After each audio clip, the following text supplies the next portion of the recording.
Estamos de regreso junto a ustedes aquí en el Agro. Les cuento que Proton SL es el regulador de crecimiento más efectivo para maximizar la producción de uvas de color de máxima calidad. Es un producto natural y no tiene limitaciones de residuos. Sumitomo Chemical, el comienzo de una nueva era.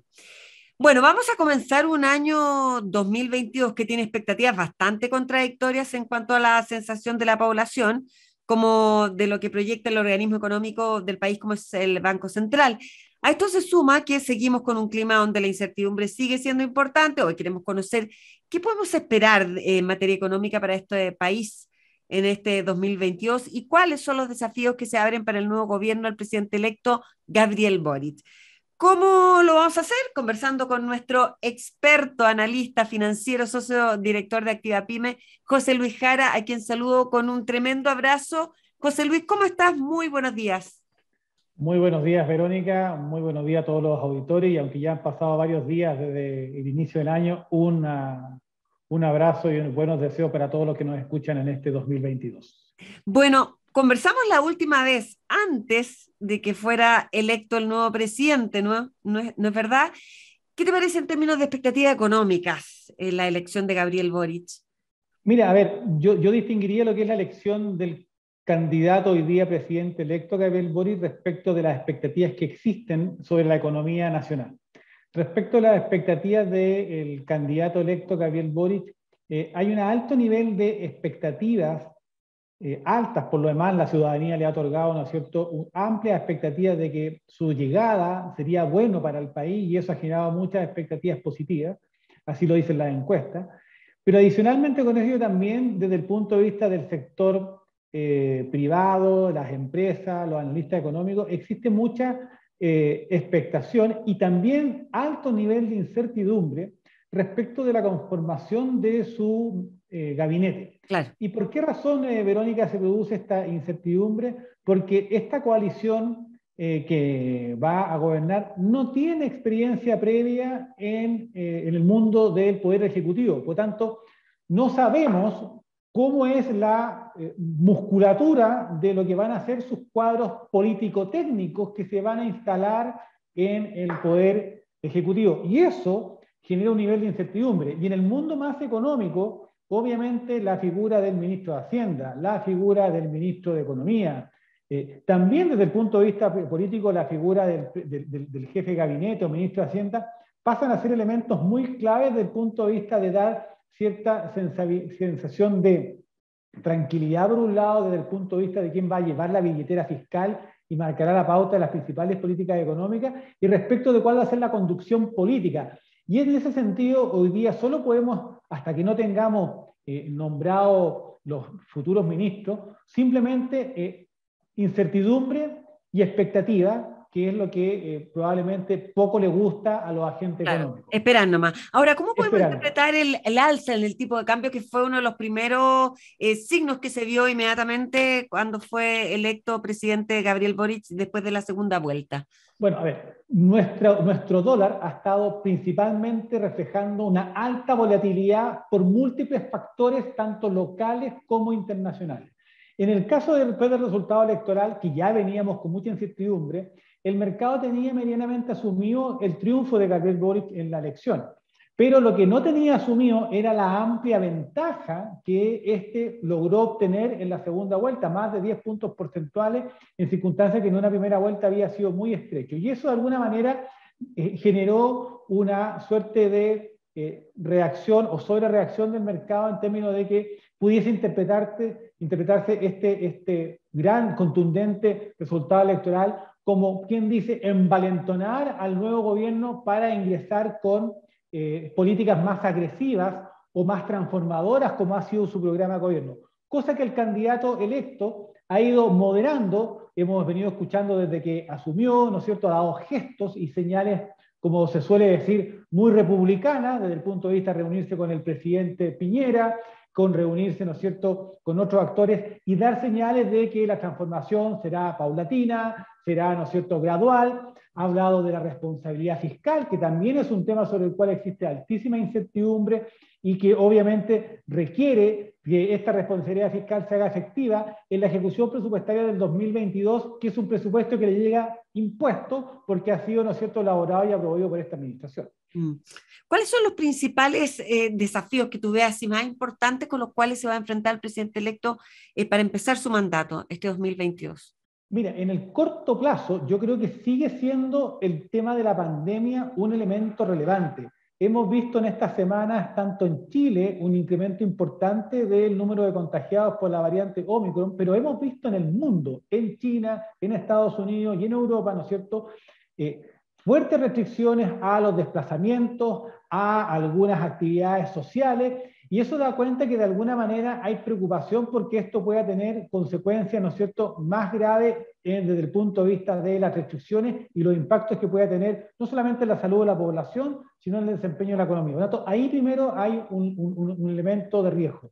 El segundo elemento de riesgo es la instalación de su gobierno, la instalación de todos estos cuadros técnicos, político-técnicos, que tienen que conformar los distintos estamentos que tiene la estructura del Poder Ejecutivo, y que es relevante que sea una instalación rápida, eficiente, para que de alguna manera le demos continuidad a ciertas políticas que son relevantes. Por ejemplo, todo lo que es la política de salud, la política de vacunación y el política, ¿no es cierto?, de salud que hemos hecho frente a el tema de la pandemia. Pero otros elementos de política que también son relevantes, estamos tramitando, ¿no es cierto?, y ojalá que quede resuelto antes de que termine este periodo presidencial, la pensión universal garantizada. Tenemos también la discusión de otras leyes vinculadas, ¿no es cierto?, a reformas de lo que es el tema del litio, que hay que implementar, y esas cosas, ¿no es cierto?, van a ser necesarios de que quien asuma sea capaz de tener la musculatura, las habilidades para dar continuidad.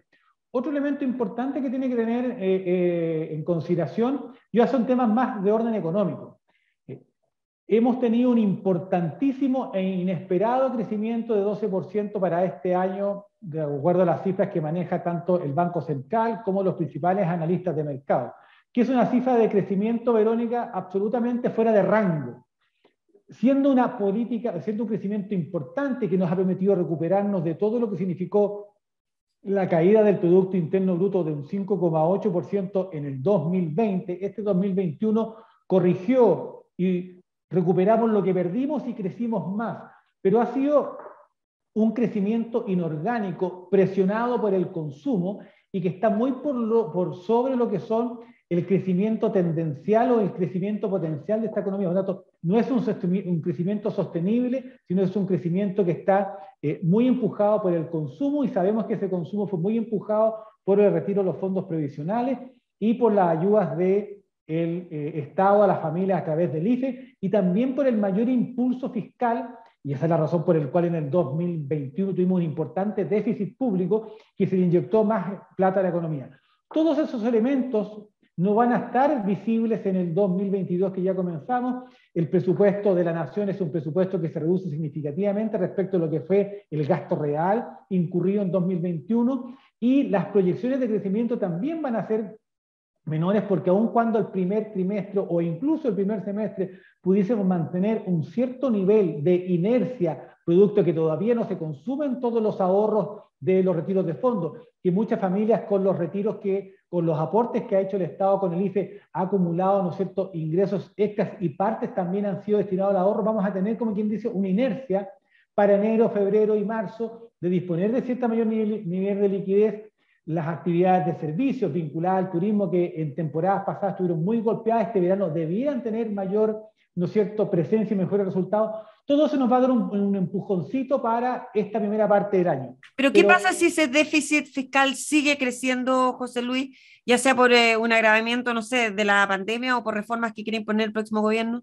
Lo que pasa es que si el déficit fiscal sigue creciendo, lo que nos va a provocar eso es principalmente un mayor encarecimiento del crédito, porque, a ver, lo que hay que entender es que el déficit fiscal es la diferencia entre los ingresos que recibe el Estado y los gastos en que éste incurre.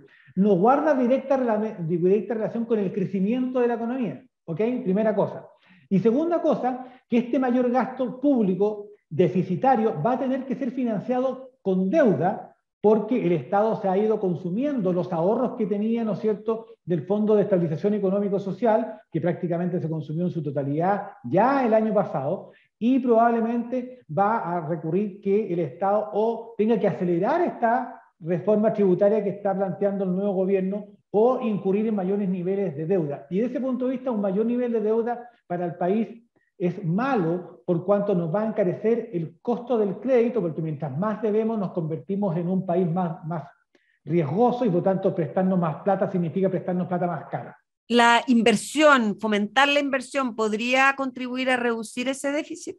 No, porque, a ver, si es inversión pública, lo que le estás diciendo al Estado es que además de tener que gastar más, No. invierta más en Traer gasto. inversionistas. La inversión privada entra en el mundo privado. Esa inversión va a ayudar al crecimiento de la economía, pero no va a ayudar a reducir el déficit público. Ahora bien, en el largo plazo, mayor inversión privada va a permitir que haya, ¿no es cierto?, mayor generación de actividad económica. Esa mayor generación de actividad económica va a generar mayores ingresos, mayores empleos, y vamos a poder tener una mayor recaudación en el futuro como consecuencia de esa inversión. Pero eso en el largo plazo va a tener un impacto en recaudación y eventualmente un impacto en reducir los déficits fiscales futuros, pero en el corto plazo no tiene ningún efecto. Estamos conversando con José Luis Jara, analista financiero y socio director de Activa Pyme. José Luis, nos vamos a separar brevemente, espéranos. A ustedes les cuento que hoy más que nunca preocuparse del agua es imprescindible. Mejora los procesos y la eficiencia de tu industria, purifica tu agua con Texpro. Somos líderes en la evaluación e implementación de proyectos y servicios. Contamos con profesionales altamente calificados y una gran variedad de productos y equipos. Si buscas calidad y servicio en tratamiento de aguas, encuéntranos en aguas.texpro.cl. Ya volvemos. Y ya estamos de regreso aquí en el Agro, en FIA, la Fundación para la Innovación Agraria del Ministerio de Agricultura. Impulsamos la innovación con nuestros servicios de información, capacitación, redes y apoyo financiero. Conoce cómo acceder a ellos en www.fia.cl. Seguimos conversando con José Luis Jara, analista financiero y socio director de Activa Pyme. José Luis, el Banco Central en su informe de política monetaria estimó que la economía chilena creció en un 12% en el 2020, como tú lo señalaste hace algunos minutos. A primera vista es un número bastante bueno, algo inédito, pero tampoco tú nos comentabas, no es para tranquilizarse ni alegrarse, ¿no? Exactamente, porque lo que te decía hace pocos minutos es que este crecimiento es un crecimiento anormal, Ya, empujado por razones anormales de también. anormales. Esta mayor liquidez que inundó de dinero la economía chilena es la que empujó a este crecimiento económico, y era cosa de ver las cifras del crecimiento del consumo, y en parte hubo también una expresión en la inversión, pero la inversión en maquinaria y equipos que muchas personas emprendieron o aprovecharon esta liquidez para hacer renovación de ese tipo de puntos. Pero el grueso del crecimiento estuvo empujado por el consumo de las familias, por el mayor gasto fiscal y en menor medida por la inversión en maquinaria y equipo. Pero hubiese sido más sano este crecimiento, Verónica, si hubiésemos tenido, por ejemplo, mayores tasas de inversión o nuestro sector exportador hubiese tenido una mayor relevancia. ¿Te fijas o no? En definitiva, lo que nosotros necesitamos es tener un crecimiento más equilibrado en todos los componentes de la demanda agregada, como es el consumo en la familia, la inversión, el gasto gubernamental y el sector externo. Aquí este consumo estuvo principalmente explicado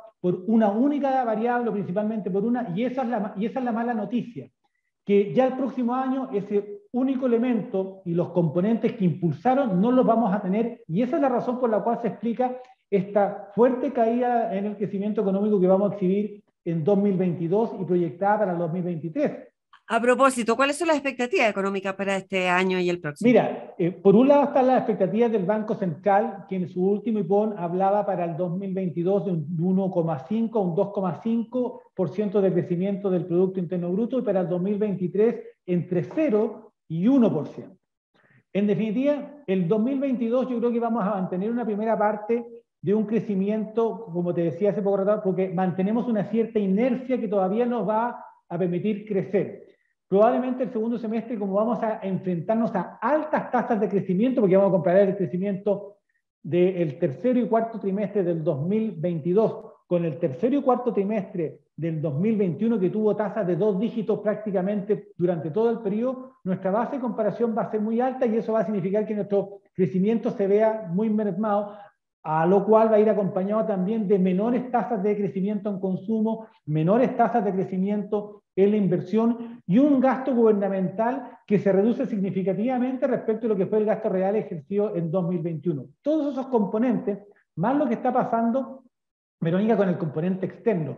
Seguimos teniendo, ¿no es cierto?, problemas de suministro a nivel de los grandes países proveedores nuestros que nos proveen de petróleos, insumos, la cadena de logística y distribución sigue estando trabada y eso genera no solamente mayores costos, sino también menor posibilidad de acceso. Lo mismo va a pasar con nuestras exportaciones también se ven afectadas por las dificultades en la cadena de suministro y eso obviamente nos va a repercutir en nuestro crecimiento y todo este conjunto de elementos va a estar rodando. Y por último, hay un elemento, Verónica, que también es relevante, que dice relación con la incertidumbre. Vamos a estar hablando de un gobierno que se está instalando durante el primer semestre, que ojalá esperamos que lo haga bien y se instale rápido, lo haga de buena forma, que le dé confianza al mercado respecto a que las personas que se han designado para ejecutar los distintos ministerios den la tranquilidad y la confianza al sector privado, ¿no es cierto?, que es el que toma decisiones de inversión, pero adicionalmente vamos a estar enfrentando también lo que pase con la Convención Constitucional,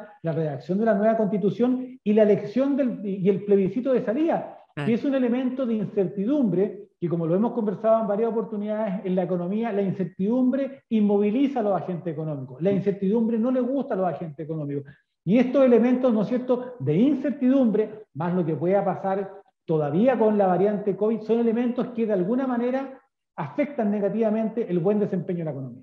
Enfoquémonos en la industria agrícola. ¿Cuáles son las claves que debieran tener los agricultores para este año, para proyectarse este 2020? Bueno, la principal preocupación del sector hoy día, Verónica, está enfocado en la sequía. Tenemos hoy día un tremendo problema, ya lo arrastramos, ¿no es cierto?, del año pasado. Las perspectivas para este año siguen siendo malas y por tanto la primera preocupación que tienen que tener los productores es cómo, ¿no es cierto?, ante esta escasez hídrica tan potente, ¿no es cierto?, pueden ellos hacer frente para que sus producciones se vean lo menos afectadas posible. Entonces, ¿y cómo van a enfrentar, ¿no es cierto?, la próxima temporada en un escenario de sequía?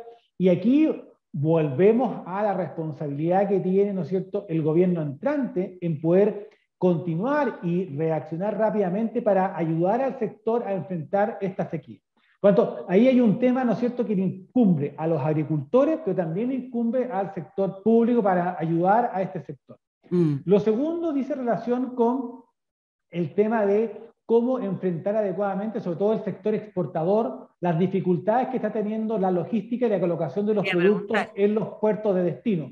Y por dos razones, Verónica. Ya te decía yo que se han encarecido el flete marítimo, se han encarecido los containers, se ha encarecido el petróleo, el costo de transporte se ha encarecido.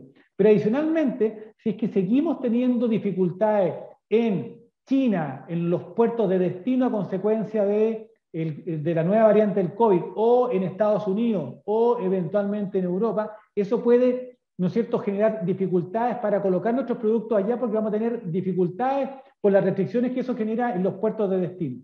Y por último, yo diría que otro elemento igualmente relevante dice relación con el tipo de cambio.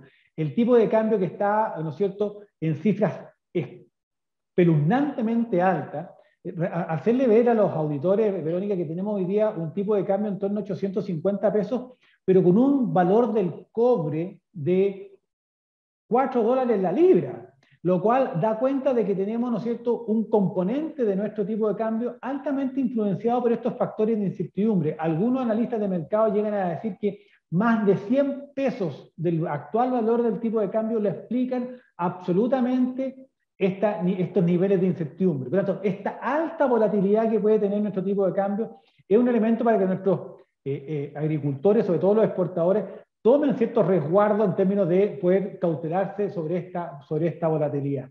Y por último, dice relación también con el fenómeno inflacionario que les va a pegar fuerte a los a toda la población, tanto a las familias como consumidores, pero también a los productores de distinta índole y en particular al sector agrícola, porque esta mayor inflación tiene efecto en las remuneraciones, porque obviamente muchos salarios se reajustan y por tanto hay una indexación ahí. Muchos contratos y servicios están pactados en unidades de fomento y eso también va a tener un impacto. Y todos estos elementos de alguna manera son elementos de riesgo que hoy día tanto el sector agricultor tiene que tener en consideración por cuánto le puede afectar significativamente en los márgenes de su negocio. Ya, esas son las principales aspectos a tener en consideración. ¿Cuáles son las recomendaciones que entregarías tú a los agricultores para poner en práctica este 2022? Mira, yo en términos de recomendaciones creo que es importante hoy día, dadas las restricciones de mercado, el alto nivel de las tasas de interés, es buscar la fórmula de asegurar sus fuentes de financiamiento. Cuando decimos esto, sus fuentes de financiamiento no solamente son la opción de la banca tradicional, que sabemos que siempre, ¿no es cierto?, te presta el paraguas cuando hay sol y te lo quita cuando llueve, sino que también hay que buscar hoy día otras alternativas de financiamiento. Hay un número importante de instituciones financieras no bancarias que están otorgando financiamiento a distintos sectores de actividad económica. Hay también las llamadas fintech financieras que hoy día permiten acceder, ¿no es cierto?, a fuentes de financiamiento. Yo creo que el gobierno entrante, y así lo ha dicho dentro de sus políticas que pretende implementar, es seguir dando apoyo a las pequeñas y medianas empresas para fomentar, ¿no es cierto?, todo este periodo malo que han vivido desde la crisis social, pasando por la pandemia. Por tanto, ahí se pueden generar oportunidades para que el sector agrícola acceda a fuentes de financiamiento, y también no tengo dudas que cualquier autoridad que asuma va a tener que tomar medidas respecto del tema de la sequía, y ahí el sector agricultor tiene que maximizar el uso de todos los beneficios que el sector público pueda ofrecer para hacer frente a esta situación de sequía que estamos enfrentando. Porque las pymes van a seguir teniendo un rol importante, José Luis, tú que trabajas tan a la par con ellas. Indudablemente, Verónica, mira, uno de los elementos que no te mencioné dentro de los riesgos que va a enfrentar la nueva administración es el tema del empleo o el desempleo. Hemos tenido una recuperación del empleo, pero hay una cifra que representa del orden del 55% de que el empleo recuperado es de carácter informal, es un empleo más bien precario. Y gracias a las pequeñas y medianas empresas, muchos de esos trabajadores pueden tener un trabajo formal, pueden tener un trabajo con contrato, con cotizaciones previsionales. Yo creo, si tú me preguntas, si yo pudiese darle una recomendación a la administración entrante, yo creo que el programa de apoyo al empleo, el IFE laboral, como se le llamó, fue una buena iniciativa y que tal vez pudiese ser una estrategia para el próximo trimestre. ¿Debiera mantenerse? Mantenerse, porque le da un impulso no solamente a reponer el empleo, sino que es un empleo formal, un empleo asalariado, un empleo con cotizaciones previsionales, y ha tenido muy buen desempeño, y creo que es una muy buena política pública porque está focalizada respecto del empleo, y además está muy bien focalizada para las mujeres y para los jóvenes. Por tanto, yo creo que es una buena política pública que debiera implementarse. Y por otro lado, ¿no es cierto?, eventualmente nuestros auditores agricultores que tienen que contratar mano de obra también puede ser un incentivo, porque en algún minuto ha habido escasez de mano de obra, y esta política pública, ¿no es cierto?, ha hecho que más gente esté dispuesta a salir a buscar trabajo, y yo creo que va en la dirección correcta. José Luis Jara, muchas gracias por haber conversado una vez más con nosotros aquí en El Agro. Ha sido tremendamente importante escuchar tus palabras y tus consejos. José Luis Jara, analista financiero, socio y director de Activa Pyme.